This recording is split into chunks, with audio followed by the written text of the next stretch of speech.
yang mengaruniakan kehidupan buat kita. Penderitaan yang menganugerahkan kemuliaan bagi kita.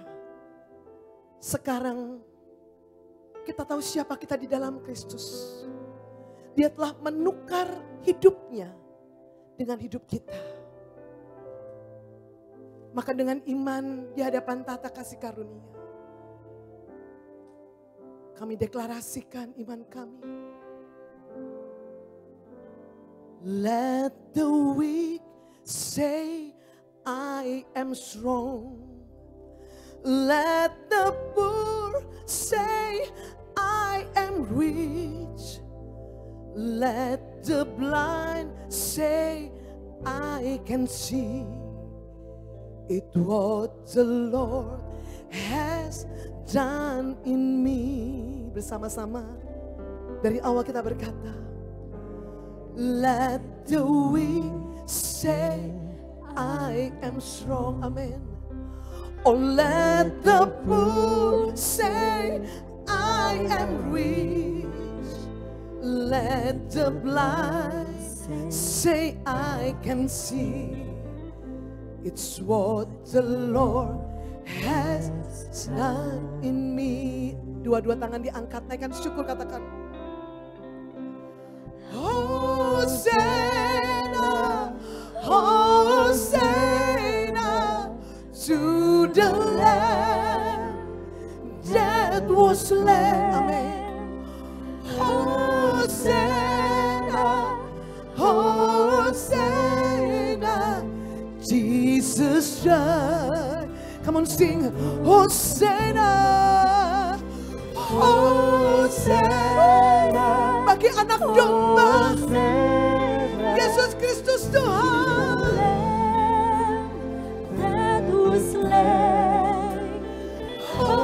Hosanna, Hosanna, Jesus died and rose again. Into the river I will wade. Just my sins are washed away from the heaven mercy stream of the Savior loves for me. I will rise from waters deep into the saving arms of God. Come on, say, I will sing salvation song. Come on, say, Jesus Christ has set me free. Come on, sing, Hosanna, Hosanna, ajaib anugerahmu, ajaib salibmu, salibmu bagi kami.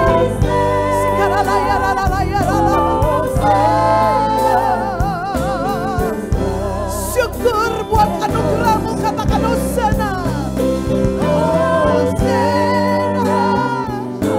Hosanna to the Lamb that was slain.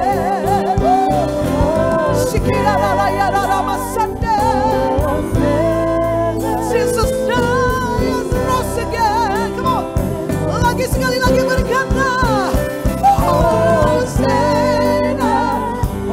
Hosanna to the Lamb that was slain.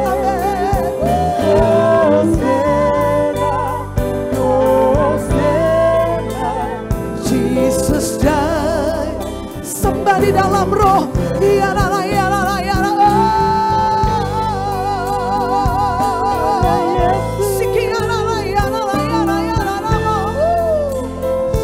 Sempurna karyamu bagi kami.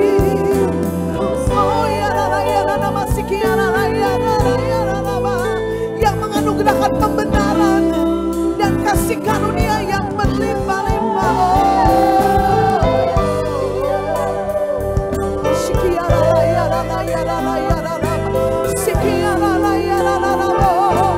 Tujukan pandanganmu kepada salib Kristus. Lihatlah Tuhan Yesus yang telah mati bagi kita. Come on, semua berkata, Hosanna, Hosanna to the Lamb that was slain. Sing Hosanna, Hosanna, Hosanna. Jesus died and rose again. Mari gereja Tuhan katakan, Hosanna, Hosanna. Bagimu anak domba.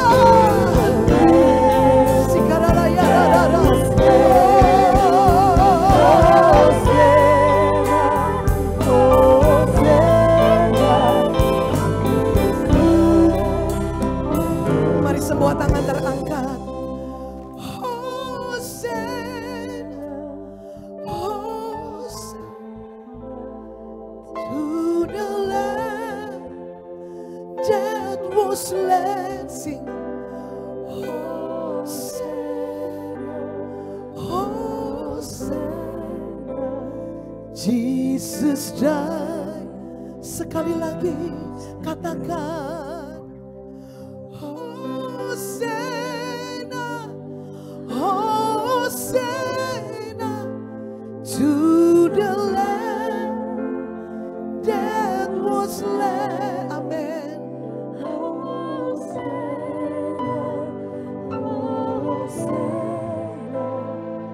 Jesus died.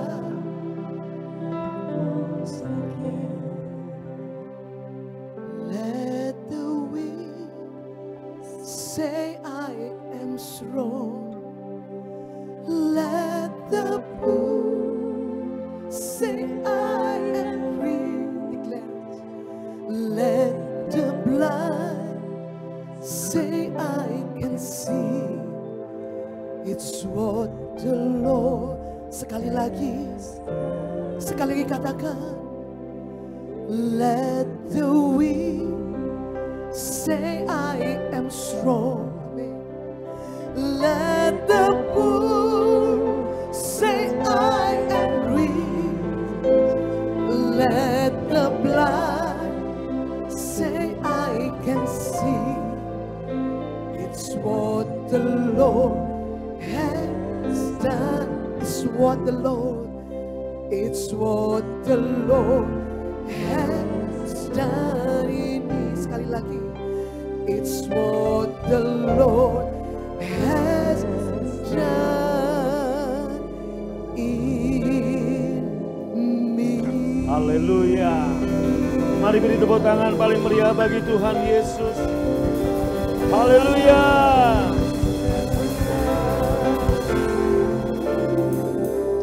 Terima kasih untuk pagi ini Bapa, di dalam nama Yesus. Kami bersyukur kalau hari ini kami boleh tetap memuji, menyembah Tuhan. Terima kasih kami ada sebagaimana kami ada karena kasih karunia-Mu. Sekarang sampaikan firman-Mu, kami siap diberkati, urapi hamba-Mu, urapi kami semua. Dalam satu nama Tuhan Yesus Kristus kami berdoa.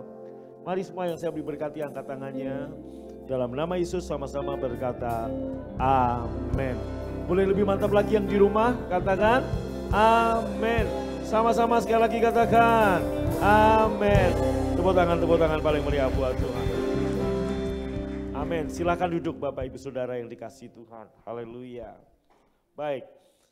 Bapak Ibu yang dikasihi Tuhan, pagi ini, siang ini, malam ini saya mau menyampaikan satu kebenaran firman Tuhan, yaitu kita buka saudara Kejadian pasal yang ke-8 ayat yang ke-3 sampai ke-4. Saya boleh beri judul khotbah minggu hari ini 18 Juli 2021. Sama-sama baca 2-3. Kurang keras sekali lagi. Iya, berdiri di Ararat. Ya, berdiri di Ararat. Mari kita buka ayat yang ketiga. Dan makin surutlah air itu dari muka bumi. Demikianlah berkurang air itu sesudah 150 hari. Ayat yang keempat baca sama-sama, baik yang di rumah maupun yang di studio BFA. 2, 3.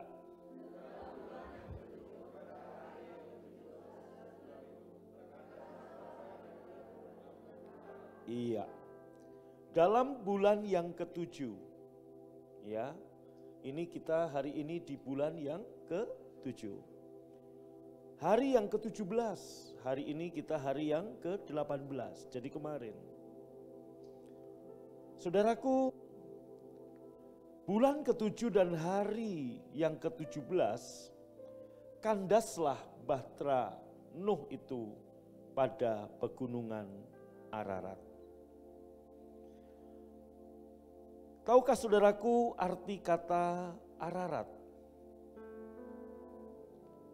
Selama 40 hari, 40 malam, air bah, air dari langit, air dari bawah, semuanya jatuh ke bumi. Sehingga ada air bah yang luar biasa besar. Dan bahtera Nuh terombang-ambing selama kurang lebih 150 hari. Di hari setelah 150 hari, tepatnya pada bulan yang ke-7, tanggal ke-17, kandaslah bahtera Nuh itu di pegunungan Ararat. Dalam bahasa Ibrani, Ararat artinya kutuk yang dijungkir balikan. Ya. Kutuk yang dijungkir balikan, artinya Ararat berbicara zona di mana kutuk penyakit, kutuk kemiskinan, kegagalan, kematian tidak punya hak untuk bekerja lagi. Katakan amin. Bapak Ibu, saya ulangi lagi. Ararat artinya kutuk yang dijungkir balikan. Berarti apa maksud dari Ararat?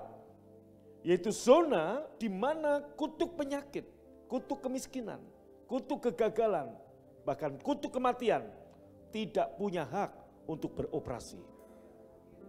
Yang mengerti katakan amin. Amin. Nah, dan itu terjadi pada tanggal 17 bulan yang ke-7. Tanggal yang sama di mana Yesus bangkit dari kematian 4.000 tahun kemudian.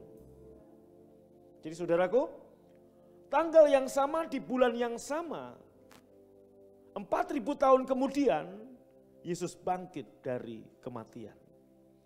Berarti kandasnya bahtera Nuh itu adalah bayang-bayang daripada kebangkitan Tuhan Yesus Kristus. Di tanggal yang sama, di bulan yang sama, dan saudara, bukan kebetulan bahtera Nuh kandasnya di Ararat, yang artinya kutuk yang sudah dijungkir balikan. Tahukah Anda bahwa kebangkitan Yesus juga menjungkir balikan setiap kutuk yang seharusnya terjadi atau tertimpa atas saudara dan saya. Terus saudaraku, Ararat berbicara kebangkitan Yesus.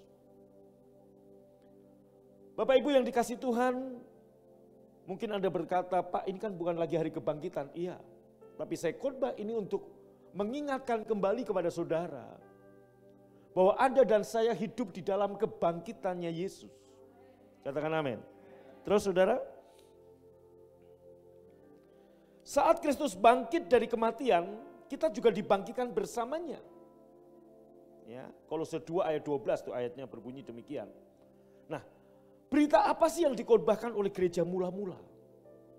Kita tahu Bapak Ibu, gereja mula-mula, ingat setelah dipenuhi Roh Kudus di loteng Yerusalem, Yesus berkata begini sebelum Yesus terangkat ke surga.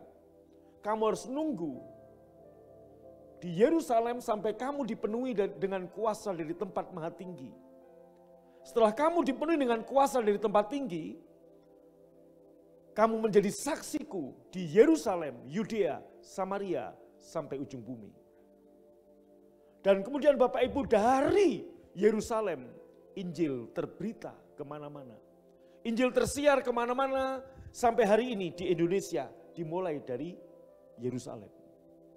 Nah, berita apa yang dikhotbahkan oleh para rasul, oleh gereja mula-mula, oleh para pemimpin gereja, oleh bapak gereja, founders Petrus, Yohanes, Yakobus, dan juga jemaat gereja mula-mula. Kita lihat saudara, yaitu berita kasih karunia.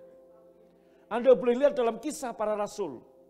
Kalau Anda mau tahu gereja mula-mula itu di mana, Anda buka, baca dengan seksama kisah para rasul. Apa itu berita kasih karunia? Yesus mati, Yesus bangkit dan hidup, Yesus menjungkir balikan kutuk. Kebangkitan Yesuslah yang menjungkir balikan kutuk. Inilah berita yang atau tema atau berita yang terus disiarkan oleh gereja mula-mula. Next. Dalam Galatia pasal 3 ayat 13 berbunyi demikian. Kristus telah menebus kamu dari kutuk hukum Taurat dengan jalan menjadi kutuk karena kita. Sebab ada tertulis, terkutuklah orang yang digantung pada kayu salib. Dalam versi yang lain FAYH atau IMB, Kristus telah menebus kita dari peraturan yang mustahil kita bisa lakukan. Hukum yang mustahil kita bisa lakukan, gak mungkin kita bisa melakukan. Maka orang yang gak bisa melakukannya, dia ada di bawah kutuk. Nah, Kristus telah menebus kita. Katakan amin. Dari kutuk hukum Taurat dengan jalan dia menjadi kutuk. Sebab ada tertulis, terkutuklah orang yang digantung pada kayu salib. Yesus Kristus telah membuat ini supaya di dalam dia berkat Abraham sampai kepada bangsa lain. Sehingga oleh iman saudara dan saya menerima roh yang telah dijanjikan itu. Amin. Dengan jalan ini saudara dan saya menerima Roh Kudus. Ya, terus Bapak Ibu. Injil kasih karunia yaitu memberitakan kematian dan kebangkitan Yesus. Saya ulangi lagi. Apa sih berita yang terus disiarkan oleh gereja mula-mula dan yang seharusnya gereja akhir zaman atau gereja hari-hari ini modern, gereja masa kini juga kembali satu DNA dengan gereja mula-mula. Like father, like son. Betul? Harus satu DNA. Kalau gereja mula-mula memberitakan Injil kasih karunia, kenapa gereja modern hari ini memberitakan yang lain? Apa itu Injil kasih karunia? Memberitakan kematian dan kebangkitan Yesus. Untuk apa? Membayar semua harga yang seharusnya saudara dan saya bayar. Kalau semua udah dibayar, ya saudaraku, harga apalagi yang harus Anda dan saya bayar? Lihat baik-baik ke depan. Hari ini sepertinya rohani. Mimbar mengkhotbahkan untuk kita bayar harga. Seolah-olah saudaraku, kita bisa membayar sebuah harga yang ditetapkan oleh Tuhan. Dengan cara tidak langsung, itu menganggap murah kematian dan kebangkitan Yesus. Saya beri contoh. Pak Miming punya putra 3. Satu kali satu anaknya datang kepada Pak Miming. Pak, dia kasih uang, dia kasih angpo. Gak usah besar-besar, katakan 100 juta. Kemudian Pak Miming sebagai papa tanya, untuk apa nak? Anaknya bilang begini, Pi atau Pa, ini tanda kasih Sinyo buat papi. Papi sudah membesarkan, papi membiayai, papi bekerja siang dan malam untuk saya. Tanda kasih saya, tanda cinta saya kasih ke papi. Padahal Pak Miming punya tabungan miliaran. Tapi dikasih 100 juta katakan. Saya percaya beliau akan terharu. dia akan ngomong, mungkin sembab mata, berebes mili, dia mensyukuri, dia berkata kepada istrinya, Ciana, anakku ini kok ngerti ya, tanda kasih ya. Betul? Sebaliknya saudaraku, katakan anak Pak Miming memberikan uang kepada Pak Miming. Terus papahnya nanya, nak buat apa ini uang? Pi, saya dari kecil lahir di papi dan mami. Papi membiayai saya, papi membesarkan saya, papi nguliain saya. Sekarang Pi, saya mau bayar semua yang sudah papi berikan. Nih Pi, 5 miliar. Ini apa? Harga yang harus saya bayar untuk papi selama saya hidup bersama dengan papi 30 tahun. Secara uang 5 miliar besar. Tapi sebagai papa yang baik, waktu dia menerima itu dengan kata-kata, saya mau bayar harganya. Dari lubuk hati yang dalam sebagai orang tua, Pak Miming akan sedih. Kenapa?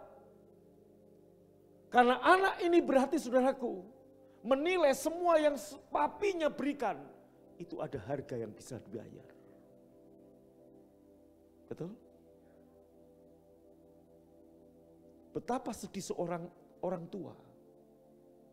Katakan Holy ngasih ke maminya, Kak Sari. Mah, Bunda ini uang. Untuk apa Holy?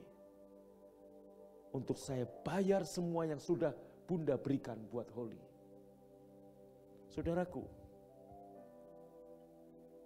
Holy berarti menilai kasih sayang, pengorbanan yang ibunya dan bapaknya berikan, itu murah sehingga bisa dibayar. Kalau kita mengerti kasih karunia, apa yang orang gini saudaraku, mungkin yang dikerjakan sama. Motif saya melayani, hamba Tuhan A juga melayani. Saya menabur, dia juga menabur. Tapi beda di motif. Kalau motif saya adalah bayar harga, sejujurnya saya memandang murah kasih karunia Tuhan. Tapi kalau motif saya adalah karena saya sudah dilayani, saya sudah diberkahi, saya sudah diberkati, dia mengorbankan buat saya. Ingat khotbah saya beberapa waktu lalu yang Petrus saya jadikan alat peraga sebagai istri Mr. Law atau istri Mr. Grace. Nah, apa yang saya lakukan ini bukan bayar harga, tapi apa? Respon dari karena dia sudah mengasihi saya, dia sudah membayar harga buat saya. Harga apa lagi yang harus saya bayar? Kalau saya mau mencoba bayar harga dengan perjuangan saya, dengan pelayanan saya menganggap murah pengorbanan Tuhan. Betul? Izinkan saya bertanya, Aldi, kamu bisa bayar pengorbanan papa mamamu? Dengan uang seberapapun, kamu gak akan bisa. Betapa sedihnya kita sebagai orang tua. Kalau saya punya anak nyapu dan ngepel. Kemudian saya tanya, Harvest kenapa kamu nyapu dan ngepel? Bayar makan tadi siang, mami sudah bikinin, saudaraku. Betul? Sedih apa enggak? Tapi kenapa Harvest? Tanda bakti, tanda kasih, itu beda. Maka dengan Tuhan jangan coba-coba bayar harga. Kamu selamanya gak akan pernah bisa bayar harga. Kita dikasihi, yang kita lakukan mungkin sama, tapi beda di motif. Maka saudaraku, berita apa sih yang gereja mula-mula beritakan? Kasih karunia. Anda baca Kisah Rasul. Apa itu kasih karunia? Yaitu kematian, kebangkitan Yesus di kayu salib. Kebangkitannya pada hari yang ketiga. itu membayar semua harga yang seharusnya kita bayar dan kita tidak akan pernah mampu membayarnya. Itu berita. Next, saudara. Sola Gracia, semua adalah kasih karunia. Anda bukan hanya selamat karena kasih karunia, tapi kita hidup di dalam kasih karunia. Amin. Kita ada karena kasih karunia.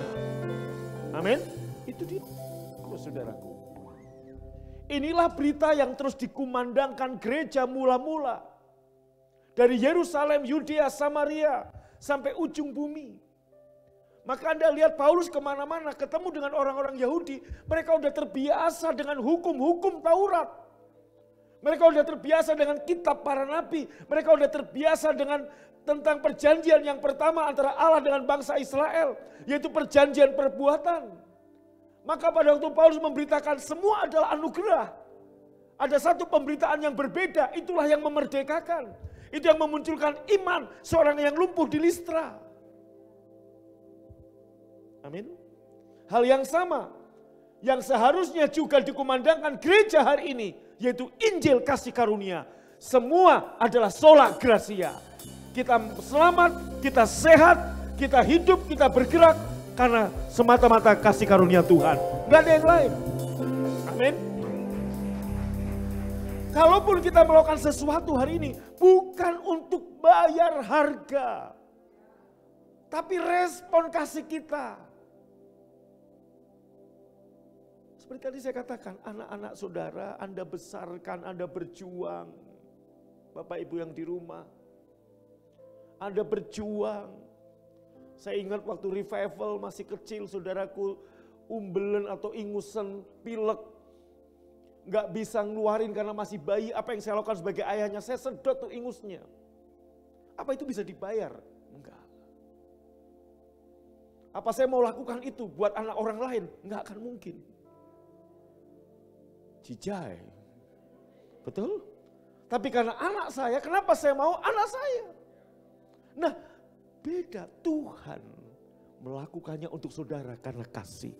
Saya lakukan untuk anak saya karena kasih, hal yang sama. Dan namanya saudaraku anak, sehebat apapun gak akan pernah bisa bayar harga kasih orang tua. Apalagi kita bisa bayar harga kasih Tuhan. Yang kita bisa lakukan hanya meresponi kasih itu.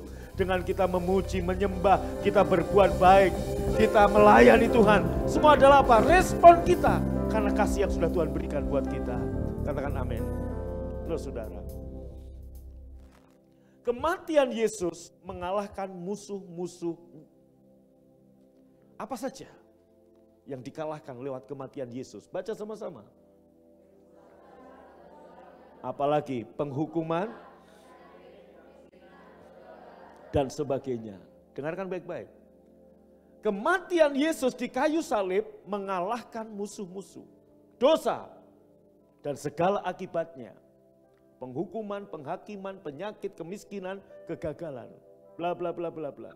Terus, namun ada musuh terakhir yang belum dikalahkan Yesus. Yaitu apa? Kematian itu sendiri. Maka dikatakan musuh terakhir yang dikalahkan Yesus apa? Maut. Jadi pada waktu Yesus mati di kayu salib, ada satu musuh yang belum dikalahkan. Kita berpikir semuanya sudah, enggak. Murka Tuhan karena dosa, saudaraku, kemiskinan, kegagalan, semua udah dikalahkan lewat kematian Yesus. Tapi ada satu musuh yang belum dikalahkan, yaitu apa? Kematian itu sendiri. Karena apa? Yesus mati. Nangkep? Apa yang belum dikalahkan? Kematian, dia mati kok. Kematian dia mengalahkan apa? Dosa. Mengalahkan apa lagi? Akibat dosa, penghukuman, penghakiman, kemiskinan, kegagalan, penyakit saudara. Kalau Anda mengerti hal ini, saya percaya hari ini, oh berarti sakit penyakitku, dosaku, semuanya udah dibayar Yesus. Iya, udah dikalahkan Yesus. Iya. Tapi ada satu musuh terakhir.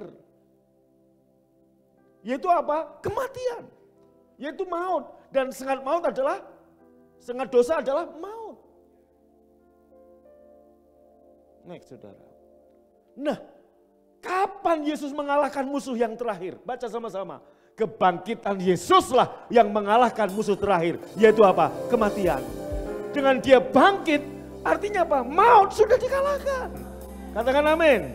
Nangkep? Cici nangkep? Iya. Katakan amin. Dosa dikalahkan di mana? Waktu Yesus mati. Sakit penyakit dikalahkan di mana? Waktu Yesus wafat. Kegagalan kita, kemiskinan kita sudah dikalahkan. Waktu kapan? Yesus mati di kayu salib. Tapi ada musuh terakhir yang belum dikalahkan di kayu salib. Ini yang dikhotbahkan oleh para rasul. Maka saudaraku, musuh terakhir yang Yesus kalahkan apa? Maut. Musuh terakhir yang Yesus kalahkan apa? Kematian itu sendiri. Karena dia bangkit maka dia nggak mati. Betul? Dia bangkit, dia hidup. Musuh terakhir yang dikalahkan yaitu kematian. Maka setiap kita, saudaraku, kita mati bersama Yesus di kayu salib. Kita juga bangkit bersama Yesus, saudaraku. Tepuk tangan paling meriah, katakan amin. Baca sama-sama. Karena dengan dia kamu dikuburkan dan di dalam dia kamu turut dibangkitkan juga oleh kepercayaanmu kepada kerja kuasa Allah yang telah membangkitkan Yesus dari orang mati. Karena dengan dia kamu dikuburkan dalam baptisan. Kamu mati. Saudaraku, kalau Yesus gak bangkit, sia-sia kepercayaan kita. Karena apa? Berarti dia Mesias palsu. Dia gak bisa mengalahkan maut. Dia gak bisa mengalahkan kematian. Maka Alkitab mengatakan yang menyelamatkan kita itu apa? Kebangkitannya. Amin. Next, saudaraku. Kisah para Rasul pasal 3 ayat 15. Baca sama-sama. Saudara membunuh pemberi hidup itu. Tetapi Allah telah menghidupkan dia kembali. Yohanes dan saya, yaitu Petrus di situ, adalah saksi dalam hal ini. Sebab setelah saudara membunuhnya, kami melihat dia hidup, saudaraku. Amin. Yesus hidup. Amin. Karena Yesus hidup maka dia menyediakan buat kita. Karena Yesus hidup dia menjaga kita. Karena Yesus hidup dia memproteksi kita. Karena Yesus hidup dia memegang kita dengan tangan kanan yang memberi kemenangan. Amin. Next, saudara. Nama Yesus telah menyembuhkan orang ini. Ya, orang yang di pintu gerbang, saudaraku. Orang lumpuh di pintu gerbang yang Petrus ngomong, emas dan perak aku tak punya. Ini kisahnya. Dan saudara tahu bahwa sebelumnya ia benar-benar lumpuh. Iman kepada nama Yesus, iman yang dikaruniakan Allah kepada kami telah menyebabkan kesembuhan yang sempurna ini. Iman kepada apa sih, saudaraku? Iman kepada kematian dan kebangkitan Yesus yang membayar semua harga dan mengalahkan semua musuh-musuh sampai musuh yang terakhir. Kematian pun Yesus kalahkan lewat kebangkitannya.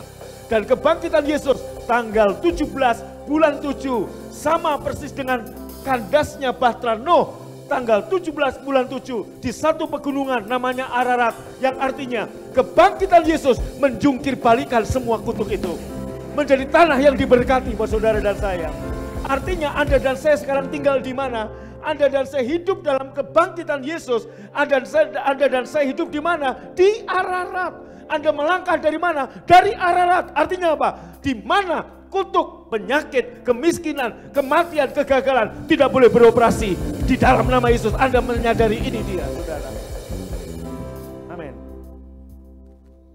Tetapi Allah membangkitkan dia dengan melepaskan dia dari sengsara maut.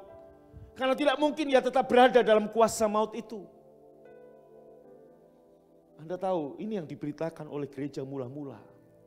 Dan yang sekarang gereja akhir zaman, gereja modern, gereja hari ini harusnya kembali ke sini. Terus, kemudian Allah melepaskan dia dari sengsara maut dan membangkitkannya sebab maut tidak dapat menguasainya. Sengat maut adalah dosa, artinya dengan sengat maut adalah dosa. Musuh terakhir yang dikalahkan maut.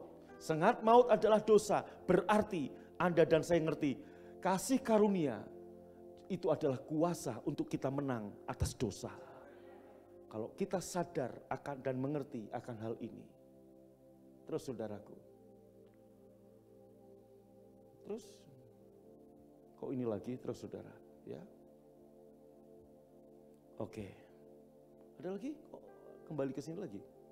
Terus. Kok ayat-ayat lagi? Enggak ada lagi? Oke. Bapak Ibu yang dikasih Tuhan.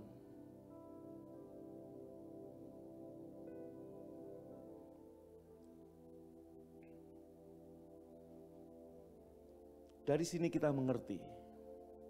Enggak perlu lama-lama khotbah hari Minggu ya. Amin. Karena saya lihat beberapa saudara udah mulai ngantuk ini ya. Haleluya. Kau Miming semangat? Oke, Kak Sari semangat? Iya. Amin. Nah, saudara, kembali ke tadi. Dari sini kita ngerti. Inilah berita yang harusnya terus dikumandangkan oleh gereja Tuhan. Dan inilah identitas yang harusnya Bapak Ibu Saudaraku jemaat BFA dimanapun Anda berada, paham, Anda mengerti. Yaitu apa? Anda dan saya ada di tanah yang bernama Ararat. Anda dan saya berpijak di tempat yang bernama Ararat. Apa arti Ararat? Kutub yang dibalikan menjadi berkat. Berarti saudaraku, dimanapun Anda berada, kalau Anda mengerti ini, angkat tangan saudara. Dengar, kemiskinan, penyakit, kegagalan, kematian tidak boleh beroperasi di daerahmu. Karena daerahmu adalah zona kutub yang sudah dibalikkan menjadi berkat. Katakan amin. Amin. Harga untuk itu semua sudah lunas dibayar. Apalagi yang harus Anda dan saya bayar? Amin. Anda makan sama saya dan saya bayar semua. Anda tanya ke kasir, Anda mau coba bayar apa lagi? Semua udah dibayar oleh Pak Agung. Bahkan tusuk gigi yang nyangkut di gigimu Irma itu udah dibayar. Amin. Apalagi yang harus dibayar? Sudah dibayar. Maka pagi ini Bapak Ibu, jemaat BFA dimanapun berada. Kenapa? Kalau saya tanya, gimana kabar saudara? Sama-sama katakan, sehat, kuat, makmur, panjang umur, awet muda. Amin, diberkati Tuhan. Kenapa? Karena zona di mana Anda hidup, zona di mana Anda tinggal, zona di mana tanah di mana Anda berpijak, namanya Ararat. Penghakiman sudah surut. Anda lihat air itu mulai surut. Penghakiman sudah surut. Kenapa sampai di Ararat? Karena penghakiman sudah surut. Kematian Tuhan di kayu salib menyurutkan penghakiman dan murka Allah. Hanya satu musuh yang Yesus harus kalahkan lagi. Namanya kematian. Waktu Yesus bangkit pada hari yang ketiga, pas kebetulan jatuhnya tanggal 17 bulan 7, sama dengan waktu Nuh, Bahtera Nuh mendarat atau landing atau kandas di Ararat. Disitulah musuh terakhir yang dikalahkan. Kebangkitan Yesuslah yang menyelamatkan saudara. Dari sini kita paham, Anda menghadapi situasi yang ada, pandemi. Dan akibat dari pandemi ini, dengarkan baik-baik. Zona di mana Anda tinggal, penyakit tidak bisa menjamahnya. Kemiskinan tidak bisa menjamahnya. Kenapa? Sudah tidak diizinkan beroperasi. Katakan amin. Amin. Tepuk tangan paling meriah. Haleluya. Kenapa Bapak Ibu Saudaraku? Sebab zona di mana saudara dan saya ada, zona yang diberkati Tuhan. Belajar memahami pengertian ini. Maka minggu lalu saya khotbah. Lawan iblis dengan iman yang teguh. Apa itu iman yang teguh? Jangan fokus pada iblisnya. Fokus pada iman yang teguh. Apa iman yang teguh? Ingat, saudara dan saya ada di tanah Ararat. Ini yang membuat saudara dan saya bisa tegak berdiri. Menghadapi lawan-lawan kita. Saya bisa berkata, sekalipun di sekeliling kita, sorry Bapak Ibu, ini pandemi Indonesia mencatat menjadi negara epicentrum nomor 1 di seluruh dunia. Betul? Seperti Anda lihat India 2 bulan, 3 bulan yang lalu di bulan April. Seperti itulah mata dunia memandang Indonesia. Bahkan sekarang Indonesia sudah melampaui India. Wajar orang ketakutan. Wajar orang bingung. Wajar orang saudaraku cemas dan khawatir. Tapi kalau Bapak, Ibu, Saudara sebagai umat yang ditebus, paham dan mengerti. Tidak ada murka Allah buat saudara. Tidak ada penghakiman Allah buat saudara. Sebab saat bahtera Nuh itu kandas di Ararat, murka sudah surut. Murka penghakiman Tuhan sudah surut. Air sudah surut sama waktu Yesus mati di kayu salib. Itu menyurutkan murka Tuhan atas dosa, atas saudara orang-orang berdosa. Dan kebangkitan Yesus mengalahkan musuh terakhir yang namanya kematian. Itu yang membuat saudara dan saya selamat. Siapa yang mempercayai Yesus bangkit, dia selamat di sini. Amin. Jadi zona di mana saudara dan saya tinggal adalah zona yang bernama Ararat. Dan bahtera sejati kita yaitu Yesus. Nuh punya bahtera, kita punya bahtera. Bahtera di mana kita tinggal namanya Yesus. Amin. Bahtera yang di mana saudara dan saya hidup adalah Yesus. Yesus tinggal dalam kita, kita dalam Yesus, kita aman. Maka Bapak Ibu dimanapun berada, jemaat BFA internasional, dengarkan ini, ikuti apa yang pemerintah lakukan, tetapkan, PPKM ikuti. Dan jangan gampang percaya jika Anda mendapat kabar hamba Tuhan A, hamba Tuhan B, dapat penglihatan ini, dapat penglihatan ini. Semua penglihatan harus diuji.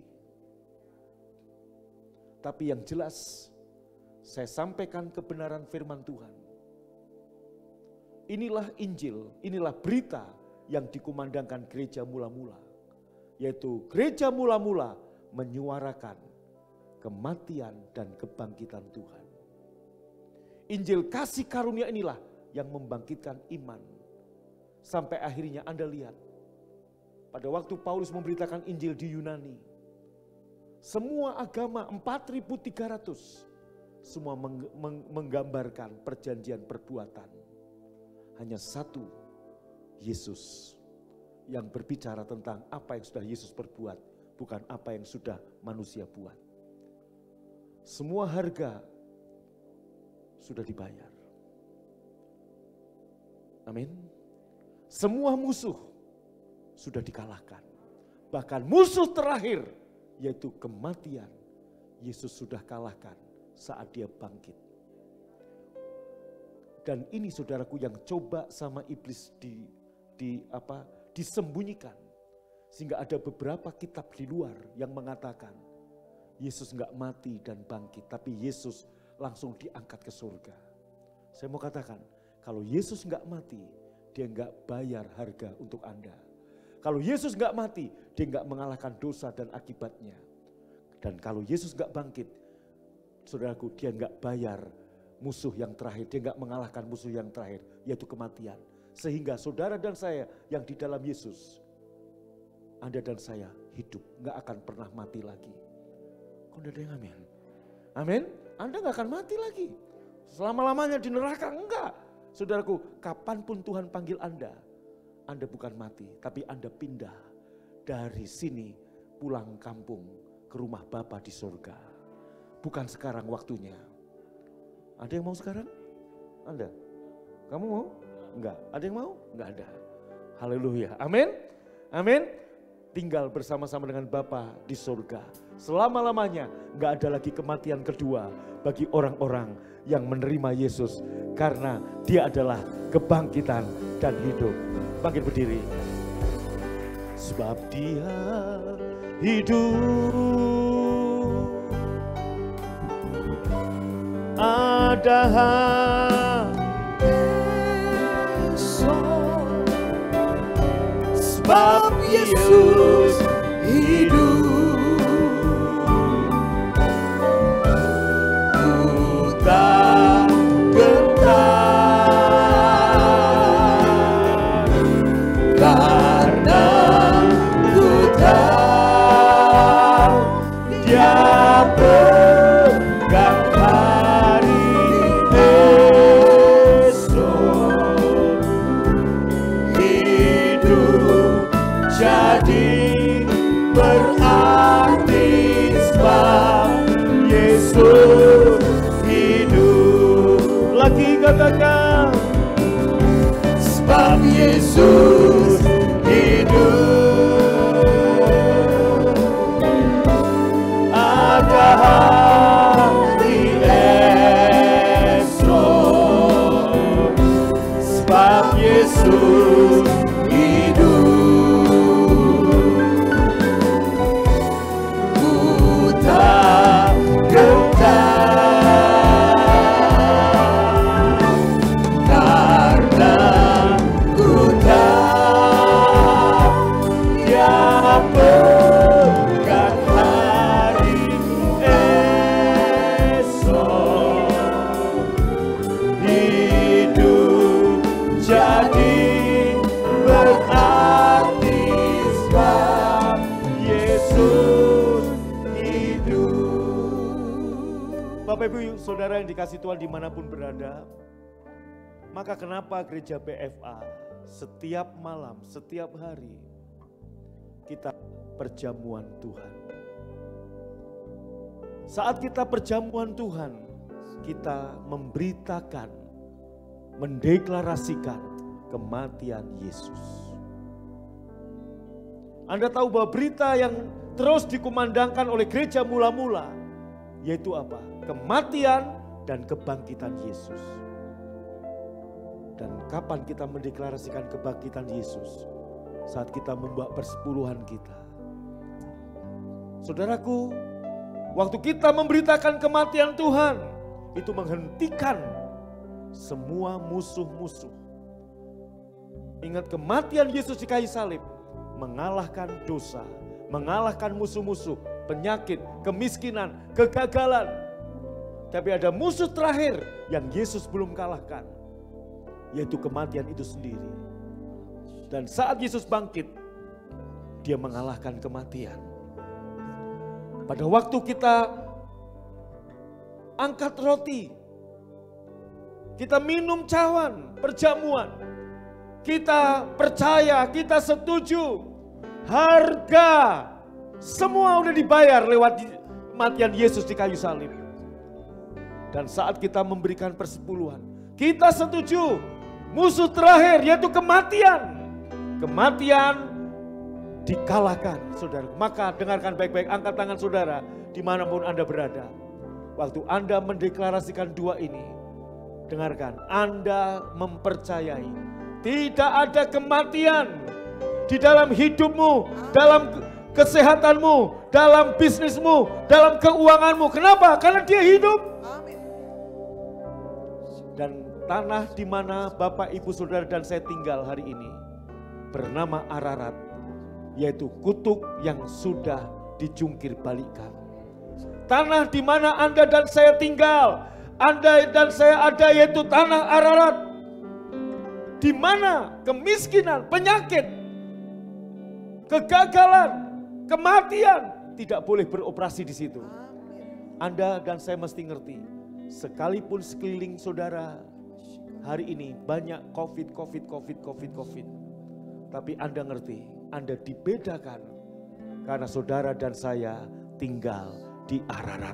Murka Tuhan untuk saudara sudah surut. Karena apa? Murka Allah ditimpakan kepada Yesus. Murka Allah karena dosa sudah ditimpakan lewat kematian Yesus. Mari Bapak Ibu angkat roti dengan tangan kanan saudara. Sebab Yesus hidup, ada hari esok. Sebab Yesus hidup. Amin.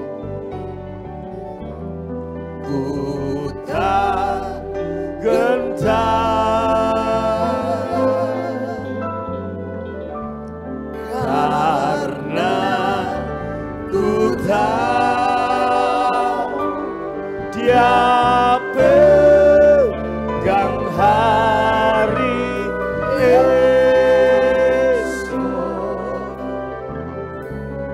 Hidup Jadi berarti sebab Yesus hidup. Angkat roti dengan tangan kanan Bapak Ibu Saudaraku. Kematian Tuhan Yesus di kayu salib mengalahkan dosa, sakit penyakit, kegagalan, kemiskinanmu. Musuh-musuh dikalahkan. Yesus, mari buka tanganmu, angkat roti. Firman Tuhan berkata, inilah tubuhku yang terpecah-pecah karena dosa-dosamu. Yang percaya ini tubuh Tuhan Yesus yang di rumah semuanya, mari ambil dan makan dengan hormat dalam nama Yesus.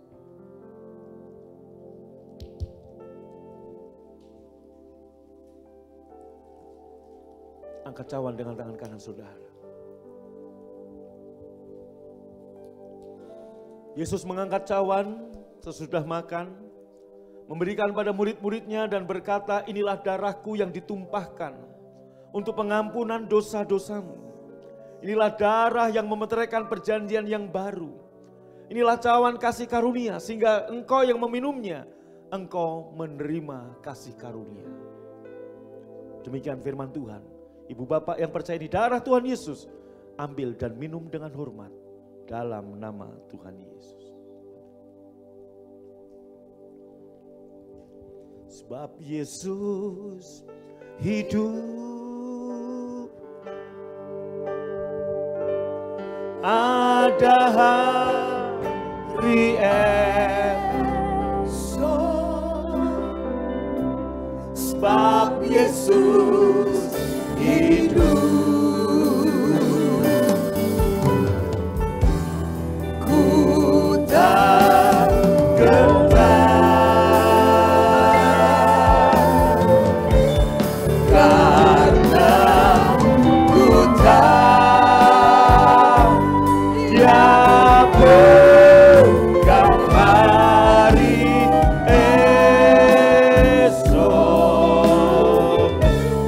Hidup jadi berarti sebab Yesus hidup. Sekali lagi katakan, sebab Yesus hidup. Sebab Yesus hidup, ada hari esok. Sebab Yesus hidup, ku tak gentar, karena ku tak dia pegang hari esok. Hidup jadi berarti sebab Yesus hidup. Hidup jadi berarti, hidup jadi berarti sebab Yesus hidup. Sekali lagi, hidup jadi berarti sebab. Tepuk tangan paling meriah katakan, Yesus hidup.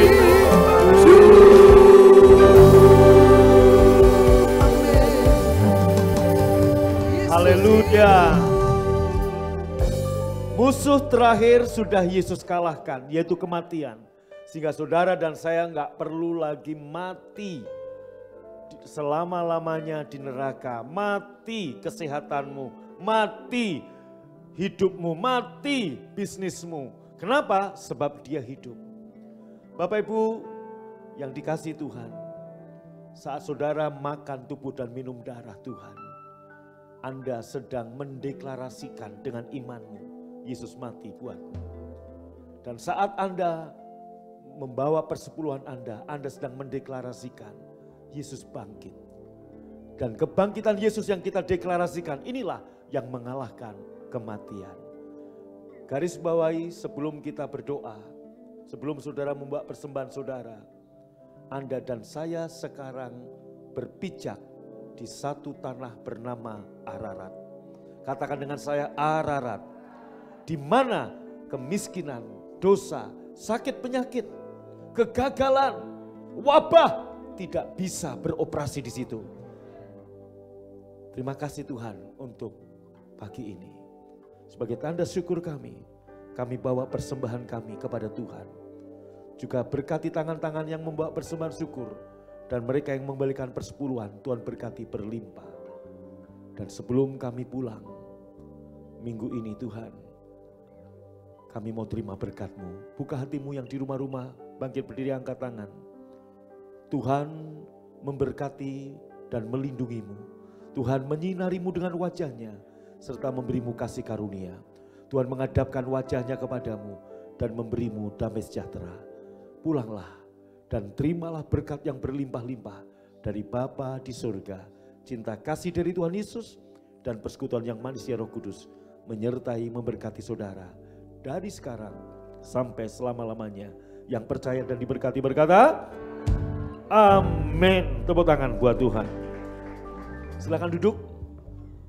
Bapak Ibu yang di sini maupun yang di rumah, kita tidak ada persembahan diedarkan. Bapak Ibu bisa scanning barcode di layar handphone, layar televisi Anda. Bisa Anda membawa persembahan lewat GoPay, OVO, Dana, Link Aja atau M-Banking dari semua bank. Amin. Kurang mantap, amin. Ya. Persembahan persepuluhan Anda bisa bawa, ada 2 rekening Bapak Ibu, 514 100 10 10 atas nama gereja Betania Urapan Baru. Kemudian rekening BCA 28213685563 atas nama saya dan Bendahara Pak Jatnika Oki. Saudaraku, untuk membedakan karena ada beberapa jemaat, Pak kadang takut salah antara persepuluhan atau pembangunan, gampang. Persepuluhan rekening atas nama gereja belakangnya 10-10, jadi gampang. 10 berarti persepuluhan, betul? Iya. Oke, rekening pembangunan 90-90 belakangnya. 5140 80 90 90 90 karena kita masih butuh dana 90 miliar, jadi pas itu. Amin. Nah, ini saya sengaja supaya untuk menggampangkan saudara, 90 berarti 90 miliar. Atau atas nama masih rekening lama masih berlaku 5140 240 909 atas nama Vera NH dan Charles Aeb, saudaraku ya. Charles Aeb namanya. Betul ya Kak Sari ya? Charles Aeb. Ya, betul ya. Bukan Asep tapi Aeb, saudara ya. Ya. Bapak Ibu bisa membawanya. Baik. Kantor gereja masih ada di Mekarwangi sambil kita menunggu PPKM tanggal 20 ini ya lusa. Apakah diperpanjang atau berakhir. Ya, itu aja saudaraku, pengumuman dari saya. Tuhan Yesus memberkati dan shalom. Amin.